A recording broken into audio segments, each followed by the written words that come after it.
గత ప్రభుత్వం కళ్ళ ముందే మీలాగా చదువుకొని సివిల్ సర్వీసెస్లోకి వచ్చి మీరు ఎంత కష్టపడి ఐఏఎస్లు చదివి ఉన్నాలో, ఎంత పోటీ పడి లక్షలాది మంది పోటీ పడితే a handful of collectors would come out and emerge out. అలాంటి ఒక ఎమినెంట్ వ్యవస్థని, బలోపేతమైన వ్యవస్థని గత ప్రభుత్వం దాన్ని ఒక ఆటబొమ్మలో చేయడం మా అందరికీ చాలా బాధ కలిగించింది. మేమందరం కూడా దేనికి బయటకు వచ్చామంటే ఈ వ్యవస్థను బలోపేతం చేయాలి, వ్యవస్థను బలహీనం చేస్తారని చెప్పి at the cost of our life దెబ్బలు తిని, ఒకవేళ మేము రాకపోయినా కానీ ప్రజాక్షేత్రంలో నిలబడి ఈ వ్యవస్థను బలోపేతం చేయాలని ఉద్దేశంతో ఇక్కడికి వచ్చాం. But God's grace and people's commitment, they save the democracy, they brought us into power. ముందు మీకు ఎందుకు దృష్టిలో ఉన్నా చెప్తున్నాం అంటే, we are here to strengthen you, we are here to empower you, we are here to stand by you for good governance and accountable governance. ఇన్ని దశాబ్దాలుగా ఇప్పుడు ఆంధ్రప్రదేశ్, ఉమ్మడి ఆంధ్రప్రదేశ్ కానీ విభజిత ఆంధ్రప్రదేశ్ కానీ ఎప్పుడు ఇంత ఇబ్బంది పడలేదు.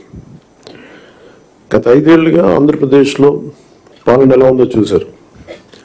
గతంలో చాలామంది నా సన్నిహితులు, సహచరులు కొంతమంది చెప్తా ఉన్నారు, ఇదివరకు ఆంధ్రప్రదేశ్లో పనిచేయాలి బ్యూరోక్రాట్స్ అని అనుకుంటే ఐఏఎస్లు కానీ ఐపీఎస్లు కానీ ఎనీ సర్వీసెస్ నుంచి పోటీ పడేవాళ్ళం. ఇదివరకు ఒక మోడల్ స్టేట్గా ఉండేది ఆంధ్రప్రదేశ్. ఇప్పుడు కూడా మోడల్ స్టేట్ ఇన్ లాస్ట్ 5 yearsలో. హౌ నాట్ టు బి, ఒక రాష్ట్రం ఎలా ఉండకూడదో తెలియజేస్తుంది. ఒకప్పుడు ఒక రాష్ట్రం ఎలా ఉండాలో తెలియజెప్పింది, ఇప్పుడు ఒక రాష్ట్రం ఎలా ఉండకూడదో తెలియజెప్పిందని. So we want to bring back, to take it back to the old state of under the leadership of dynamic leadership of Honorable CM Sri Chandrababu Naidu garu.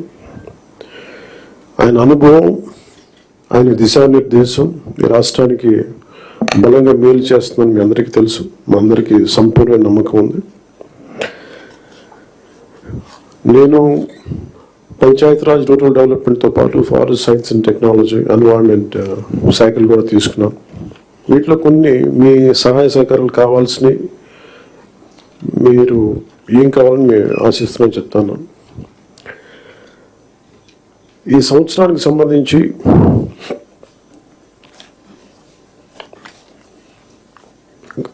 ఒకే రోజు రాష్ట్రం మొత్తం మీద ఇలాంటి ఎవరు చేయని విధంగా ఒక బృహత్తరమైన కార్యక్రమాన్ని చేపట్టబోతున్నాం.